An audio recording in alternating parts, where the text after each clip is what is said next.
Good morning, everyone. Hi, my name is Michelle Medeiros. I'm the Director of Research for the Patients Program here at the University of Maryland, Baltimore School of Pharmacy. Thank you so much for joining us today. We have our special guests today who have been gracious enough to offer today's webinar. We have the team from Patients Like Me. We have Brian Burns, Mary Claire Weber, and Marcy Fitz-Randolph. Thank you so much for joining us. We have a few housekeeping items. So that everyone can enjoy today's presentation, please be sure to mute your line. And if you have questions during the talk, please put them in the chat box. PLM team has been gracious enough to offer to send out the presentation afterwards. Please note that we are also recording the webinar so that others may share in the future. So at this time, I'd like to hand it over to our Patients Like Me team. Great. Thank you so much. I really appreciate it, and we are happy to be here. My name is Brian Burns, and I am the Director of Content Marketing and Communications at Patients Like Me. So me and my team are responsible for any piece of content that one of our members might see. So whether that's in our email program, part of our one-time or longitudinal research programs like we're going to be talking more about today, extending to social media and our blog, building custom engagement programs for specific condition communities with relevant and timely topics, or working with our UX and design team to make sure that the way we're communicating on the site is consistent with the way we communicate off of the site, in everything from the look and the feel and the tone of voice. I'm going to turn it over to my colleague, Mary Claire, so that she can introduce herself as well, and then we will dive in. Thanks, Brian. Hi, everyone. I'm Mary Claire Weber, and I'm Senior Manager of Content Marketing and Communications at Patients Like Me. So I work closely with our team of copywriters, creating, reviewing, and distributing the types of content that Brian just mentioned, including research study results, or as we like to call them at Patients Like Me, givebacks. Great. Thanks, Mary Claire. So here's a quick look at the agenda and what is ahead. So here's a quick look at the agenda. I will share briefly about Patients Like Me for anybody that isn't familiar with us, a little about who we are, how we got started, where we've grown to. Then we'll share about how we've made giving back part of our culture and why we think that's important. We'll talk about some foundational pillars that drive our efforts, how to establish a process that everybody can follow, and then we'll show an example of how all of that comes together in one of our givebacks. A really quick housekeeping note, like was said at the top, please feel free to ask questions as we move through the presentation in the chat.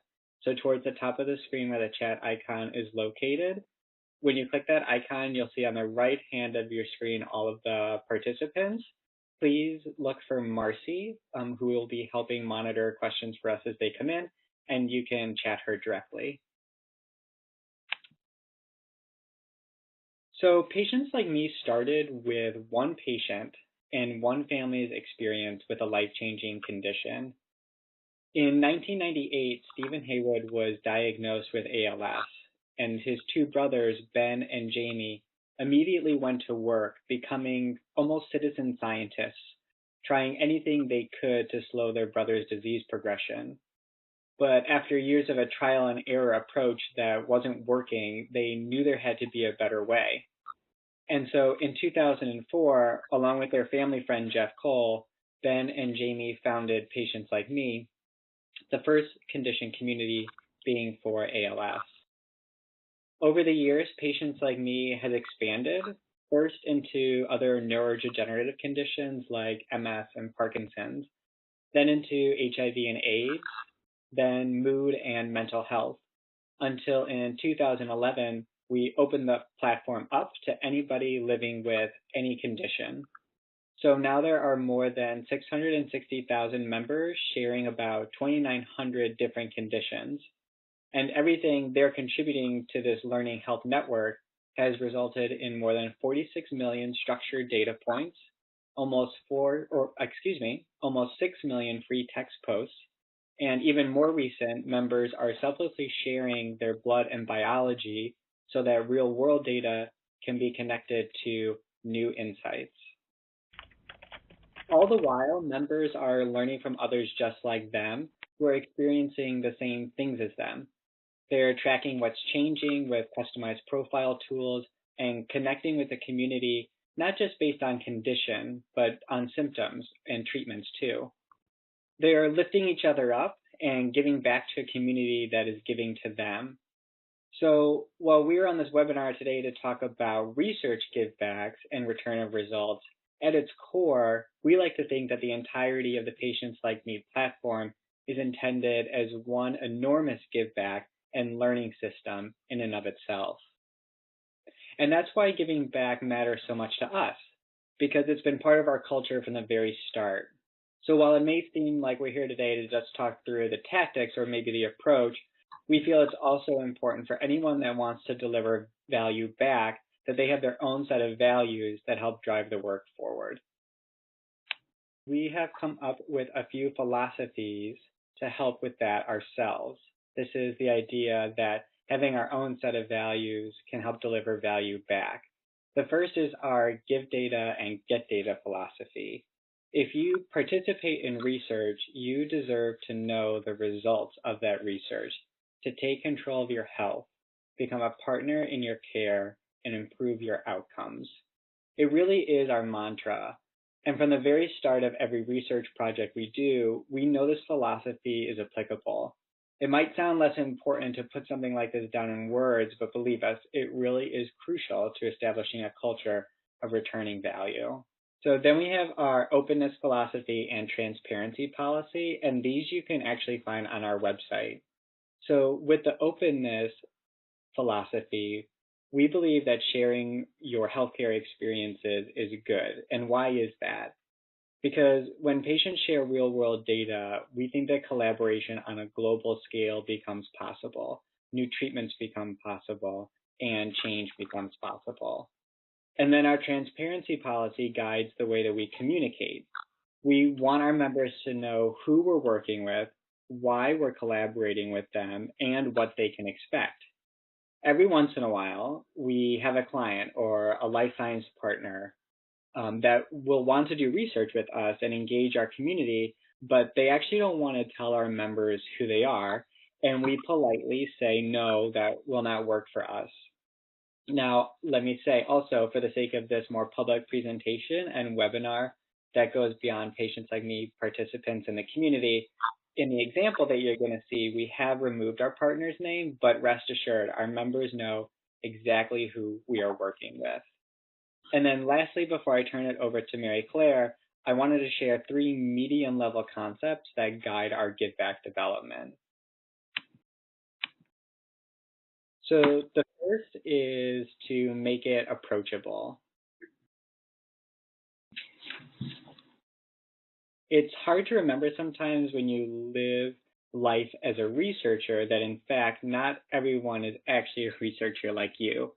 Be sure you find a partner that can help establish an approachable voice and can help you boil down, not dumb down your results. And really in the end, if your grandmother can understand what you're talking about at the dinner table and your grandmother isn't a world-class researcher, you're doing it right. Then try to make it actionable. Now, that doesn't mean the information you share has to convince anyone to change a treatment or start a new drug. Action can be having a more informed conversation with their care team so they can find the best path forward together. So think creatively about what action could mean given your own research. And lastly, demonstrate how the participant has had an impact. It could be on a research approach. For example, our members give feedback about clinical trial protocols so our partners can better optimize their trials and serve the person's needs. Sometimes that can be simple things like having Wi-Fi in waiting rooms. Sometimes it's more complex, like one partner who actually shifted the symptom combinations they were going to monitor because of what the community was reporting. Either way, share back that impact. Impact can also mean helping someone like them or potentially shaping new research in the future. Whatever the case is, ask yourself, did your give back make someone feel less alone, more informed, and like their time and contribution had an impact? If so, keep going down that path. Now I'm going to turn it over to my colleague Mary Claire, who is going to take everyone through our process and a detailed approach to one of our Giveback examples. Thank you. So Brian and I have worked on many Givebacks over the years. We've actually shared back more than 100 study results with Patients Like Me members. Along the way, we've learned a lot and really honed our process. Each study is always different, which means each Giveback has unique results and info to share. But there are some overarching guidelines we keep in mind when creating Givebacks. So let's take a look. And please don't hesitate to ask questions should any come up. Number one, set the project up for success from the start. Givebacks can be really complicated, and they shouldn't be projects you launch over email. It's best to get everyone involved in a room together to review the high-level results and allow for live Q&A with the internal team. Whoever you have writing the Giveback should definitely be there. Ideally, you should have someone who is involved from the beginning writing it, but either way, you just need to make sure the writer has all of the context. You should also identify a point person on the research side who the writer can go to with questions after the meeting. Facilitating communication is super important here. The next lesson we learned was don't try to share back every single result. It's going to be really tempting to lay everything out there, we know. But this isn't a published paper, and you need to consider your audience. So like Brian said, not everyone is a researcher. And in many cases, the people reading these might not be feeling well. So that, combined with sharing too much information, can be really overwhelming. And it can also dilute some of the more impactful results when you're trying to cram everything in there. So what we like to do is to put ourselves in a study participant's shoes and narrow our list to what will be most meaningful to them. This is where you can lean on marketing or whoever is writing your Giveback for guidance, because they spend a lot of their time trying to understand and anticipate consumer needs. You're likely going to have to bounce ideas back and forth, and it's going to be an iterative process and require a lot of collaboration, which is why setting up that initial meeting is so important. One helpful way to approach it is to limit yourself with a structured framework, like the top 10 takeaways, or maybe depending on the scope of your project, top 5 takeaways. Basically, if you could only pick 5 or 10 findings to share, what would they be? So now let's talk about why flow and format matter. So you want to try to think of your Giveback as a story, not just a fact sheet. And just like if you were writing a story, you would want to engage the reader right off the bat with your intro. Briefly remind them what the study was about in the first place and what the goal was, especially if it's been a while since the study was conducted, because people have busy lives and they just might not remember. Then group your results into sections that make sense so you can build your story. It should sound cohesive and linear, not just like random data points. And then try to wrap it up nicely with a conclusion or just by saying thank you for participating. You just don't want to leave them hanging. As for presentation, your goal should be to make it easily digestible and scannable.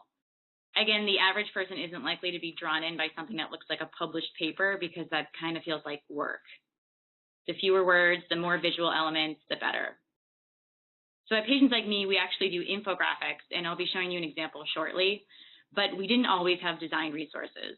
So we started by boiling things down into reader-friendly bulleted lists, which anyone can do. So it's okay to start small. We evolved our format over time, and you can too. I'll pause here for any questions. Hi, this is Danielle from the Patients Program. I was wondering how much of this can you start planning before you do your study, right? So even before you get your results, you kind of know where you think you're heading. And so what part of planning for your Giveback can happen before the study actually starts? I was just going to say, because we've gotten into such a groove with these, when we have the same writer work on the project as in addition to the Giveback, so that writer is thinking in the kickoff meeting of the project, okay, what is the goal of this study? What's going to matter to patients? So they already have kind of the narrative in their head, and then it's just a matter of like having supportive facts after the study results come out to tell that story.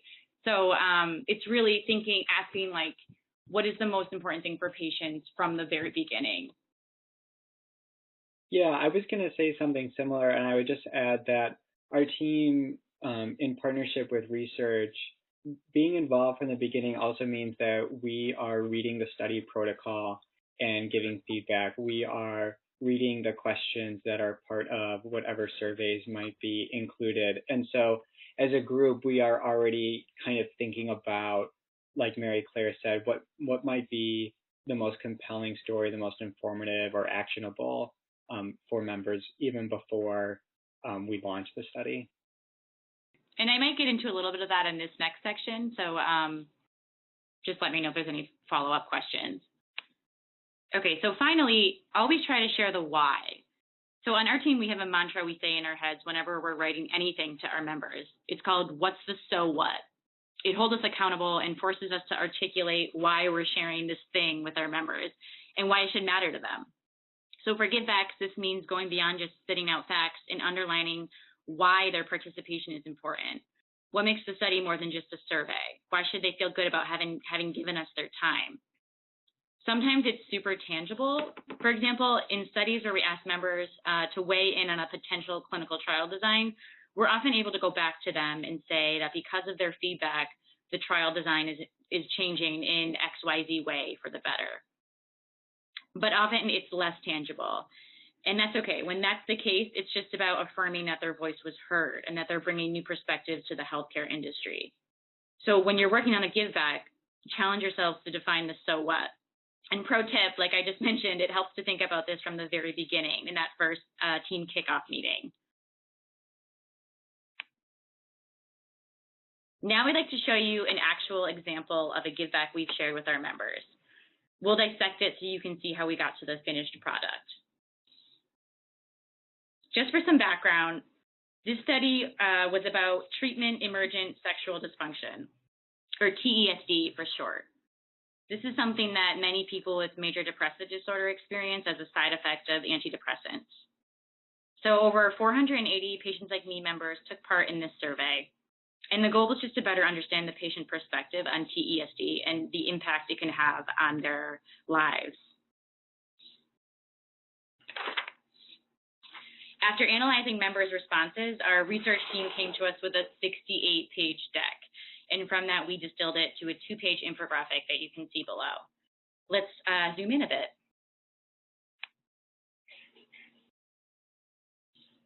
So in the intro, the first thing we did was remind participants what the study was about with a quick recap. Notice the word choice, snapshot. It's conversational, it's more engaging than something like introduction or abstract, for example. And then with the line, quote, we wanted to hear from those who actually live with it. The intro is positioning the participants as the experts right off the bat. It's reminding them that, hey, we're learning from you. And then with the breakdown of who responded right below that, we're able to humanize the results, allowing readers to picture other people when they read through the data. So moving on to the actual results, we made them relevant and actionable. First, by sharing a list of the treatments participants reported taking, we're letting everyone know where they stand among others like them. They can see which antidepressants others have tried, and maybe they say to themselves, why haven't I tried the most popular medication? And second, on the right side, the information about which drugs had higher reports of sexual dysfunction as a side effect is something they can take to their doctor and have a conversation about. It could indirectly or even directly influence a future decision around treatment. On this next slide, the results are building upon the last sections with examples of how others are working with their physician to manage TESD. So we already answered the question, which treatments are more likely to cause TESD? And now we're answering the question, what are others like me doing about it? So it's that idea of continuing the story that we talked about. But it's also not all about answers and stats. The direct quotes from participants describing their experience in their own words is still a takeaway that's worth sharing. In a real and very raw way, it acknowledges the severity of what people with TESD go through. And if you're a participant reading this, it once again confirms that you're not alone.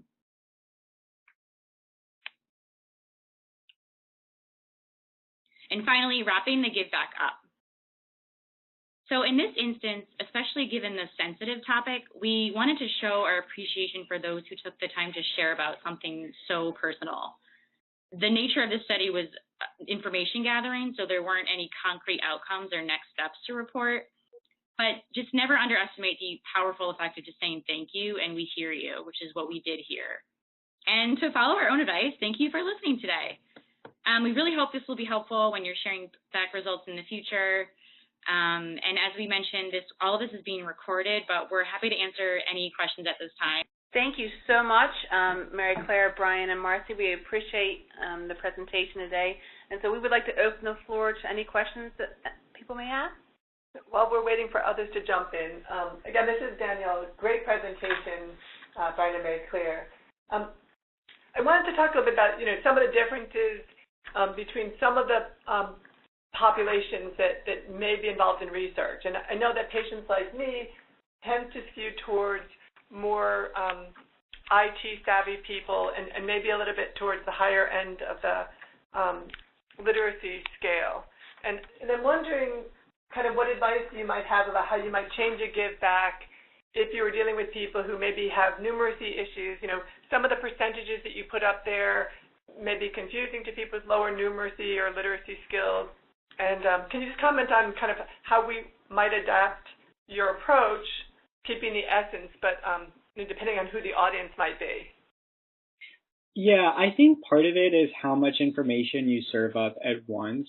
So for this give back example that we showed, it seemed to make sense to us that we would tell the story in this 2-page infographic. But there have been studies that we have run, especially the longitudinal ones, where we actually break the results out and maybe only serve up 1 or 2 results at a time. It gives you the opportunity to explain it more and then provide a little bit of almost participant education so that as more results are shared, those conclusions can be drawn together in an easier way. I had a follow-up to that, which is the difference when you're returning this to people who participate in the study versus when it's kind of a broader public audience. And are there differences in the way in which you approach a give back if it's going back to people who participated in the study versus a more general population? Yeah, so we actually do that fairly often, where like we'll have one version that goes directly to those who participate, and that's using the language like, you took part, thank you so much, here's what you helped uncover. And then when we're sharing it with the community, it's more about giving a little bit more context about, okay, X number of members in your community shared their viewpoints on whatever matter we're discussing, and just giving them a little bit more upfront context and then sharing the results. It's just the introduction to it is a little bit different, and the language throughout, of course, like pronouns. This is Marcy. I think, too, on some of the more general sharing of results that it might have been very specific in terms of the populations that they were targeting, but then the results go to a more general population. The framing, the internal infographics, numbers, visuals tend to be very similar. And it's really a framing at the beginning and the end that is more, here is what other patients like me are doing, here's what other people in your community are doing. And then the end kind of wraps up with, keep an eye out for more opportunities. Yeah. We're always, doing more work and pre-inviting people to keep an eye out for additional opportunities to help and have their voice more specifically heard. So it's, again, kind of a thank you in advance or a setup in order to invite more participation in the future. Great, thank you so much. Are there questions from those joining us online? Okay, while we wait for others to join in, we have another question here. No, it's not a question, it's a comment. Marcy and team, this is BJ. How are you? Great, BJ. It's fantastic to hear from you. I'm so glad you're here today. Well, I just wanted to make a comment, and I'm bringing thank yous from the St. Matthew's Community Outreach Center. They are still talking about you guys, and when I told them that I would be in a webinar, they asked me to say hello. Well, thank you very much, and our best wishes to everyone there, too. Thank you, dear. I'll pass it on. Thank you. Okay, so this is Michelle again from the Patients Program. So I have a question. Here on campus, we have teams that have various levels of resources available to them. Some teams, are quite small. They're kind of one-stop shop, the investigator, the coordinator, and perhaps someone to assist the team. So the team could be particularly small. And a team like that, who I'm sure is still very interested in returning results as to the best of their ability, what advice can you offer a smaller team? Yeah, when I first started, I've been with patients this is Brian. I've been with patients like me for more than 6 years now. And just for some context, when I first started, I was employee 54, and it was just me and my manager at the time who were creating these research journeys and building the communications, and then driving the givebacks and value. And I go back to a point that Mary Claire had made in the beginning, or towards the beginning of her section, which was it's okay to start small. So I remember when we were building these stories, we didn't have the resources to build infographics every time. We also didn't have the budget. I mean, we used to work with some outside agencies or vendors that had design experience that we could tap into. But sometimes it was, how do we create the most compelling story that we can with some highlighted text, bold letters, and bullet points?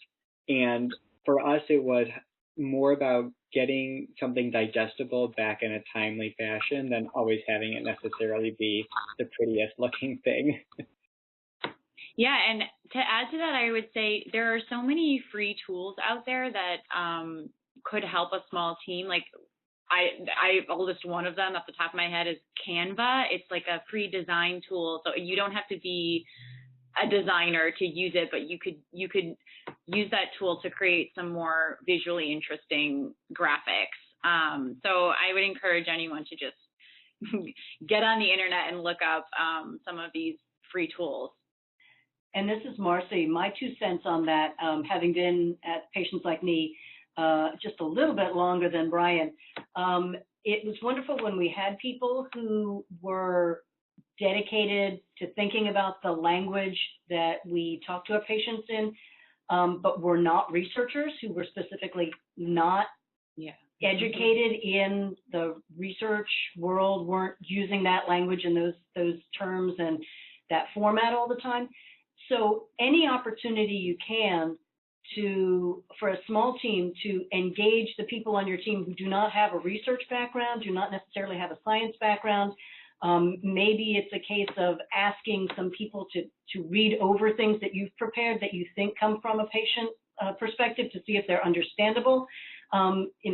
Lean on friends and family if you have to. Whatever it takes to try to get that extra perspective if you don't have the team and the budget to have people specifically hired to do that.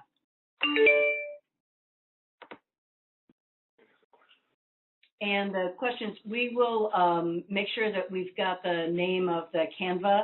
I will ask also our designer if she has any suggestions and get those to you. Yep, that sounds great. We'll make sure to get that information back to the patient's team, and I'm sure they'll be able to disseminate that as well. Great, thank you. That's very helpful. Yes, as we mentioned earlier, we will be sharing the presentation. Thank you so much, PLN team, for willing to share it with everyone, and we'll also have other resources as we have there. And if you have if you're able to touch base with your team and give us more online resources, that would be great. Are there other questions from the audience at this time? What about just simple tips? We sometimes get questions about, are you better off using stock photos of real people, or are you better off using like cartoony-like figures? And are there some general truths about what you find resonates better, or is it really specific to the research study? I would say it's specific to the research study, but also specific to, for patients like me, as we have built a brand, some of that honestly gets pulled into our design guidelines. So the way that the icons are formatted on our givebacks are in line with kind of the overall look and feel that fits in with our brand guidelines. When we use photos, though, we always do try to use photos of our members. So if we can tap into the community that took part in the research and they're willing to share, and for example, even on our website, all of the photos are of actual Patients Like Me members. But I cannot say that in any of our testing we've noticed a substantial difference in people engaging with a give back by using icons or photos. And then, sorry to put you on the spot, but has there been something that you did that you now know, oh, let's not do that again? I'm trying to think.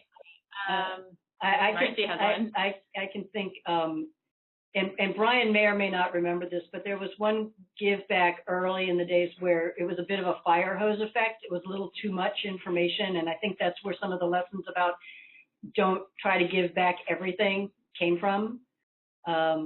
It ended up being a much longer text-heavy give back rather than being the more spare, bulleted, easier to digest thing. And there were a couple of, comments that we heard back from folks who were like, wall of text.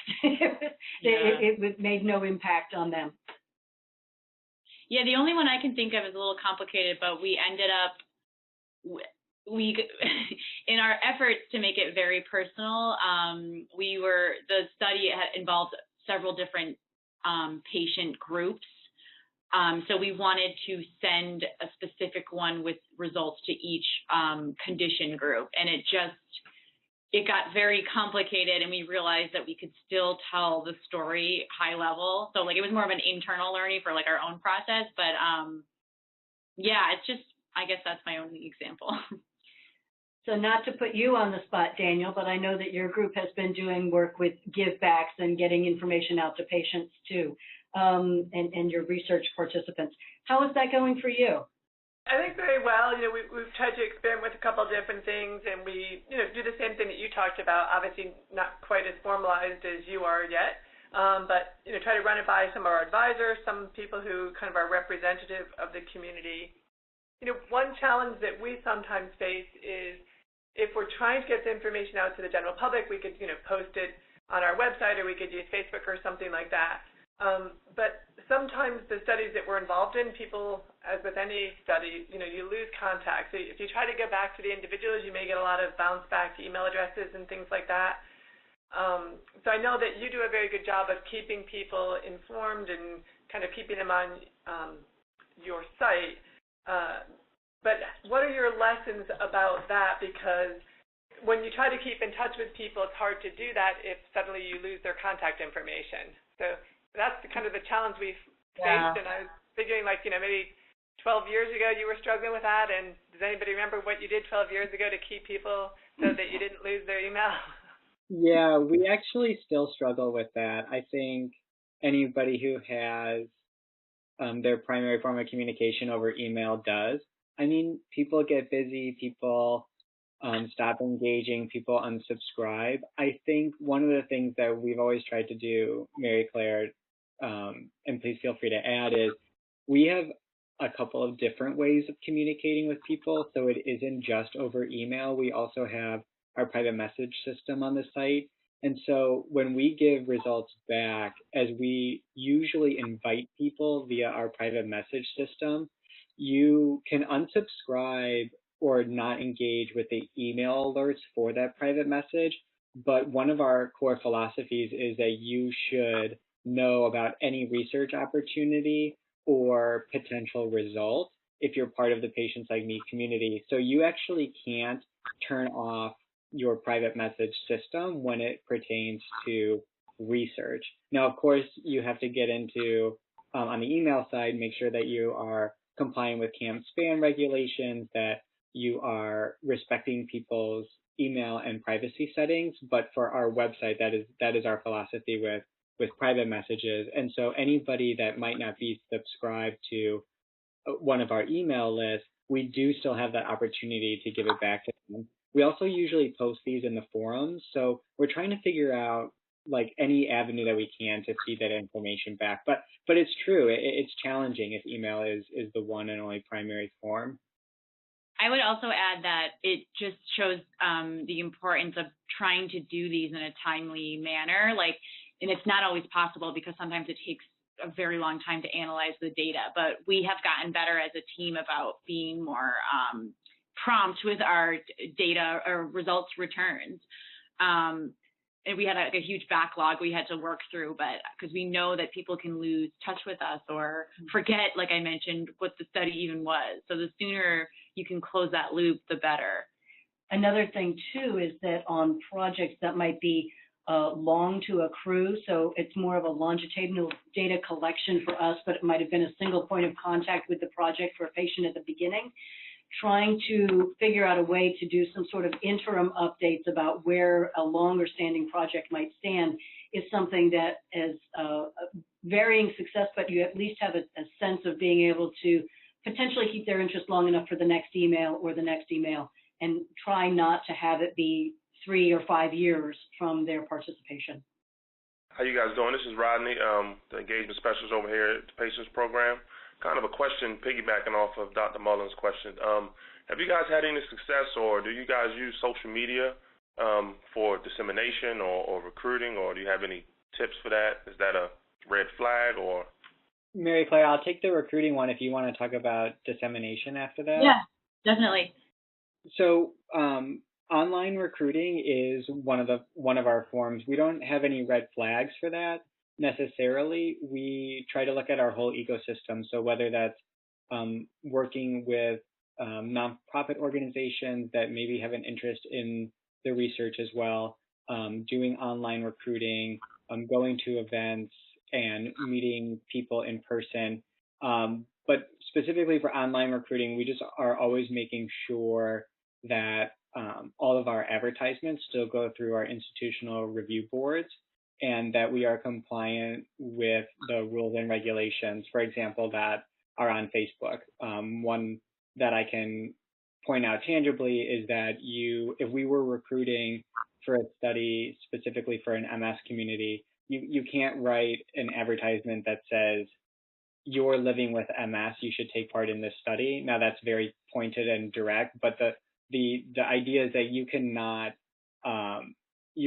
address somebody based on a condition that they're living with in an online advertisement in that fashion. You can talk generally about the research and why it might be a good opportunity, but you can't call out a specific attribute about a person. I hope that made sense. Yeah, and to answer the dissemination question, so more often than not, we aren't able to share results on social media because of the relationship with the client we worked with to run the study is. But whenever there is an opportunity, we've definitely, I can't think of one off the top of my head, but I'm sure I could find an old example of, we like to share it on our blog, or we share it with a wider community, which is still not public. But unfortunately, even though these look really good and they speak to how we're giving results back, we're not often able to share it broadly. Yeah, in some cases where we are able to post something on our blog, which is externally facing, we'll also then be able to have our social media folks, or Paul Wicks, who is a VP of Innovation and a key researcher here, likes to retweet the patients like me when we point back to the blog posts and things like that. So really being able to have some of our own sort of brand ambassadors, if you will, who are active on social media themselves. The PLM site does have a Twitter account. Paul, if you follow @PaulLikeMe, it's easy enough to find him, and he frequently will point back to externally available givebacks that the group has been able to put together around some different research projects we've done. We do have the limitations of contractual obligations on some of the full findings, though. Great, thank you so much. We traditionally in the Patients Program like to end about 10 minutes before the hour, so individuals have the opportunity to move on to their next obligation. We have a few more minutes left. Are there any questions on the line at this time? All right, well, great. I wanted to thank everyone again for taking their time this morning, especially our generous partners at PLM for your presentation today. It was very helpful, very insightful. We appreciate the opportunity to spend the time with you. Thank you all for joining us, and we wish you a good day.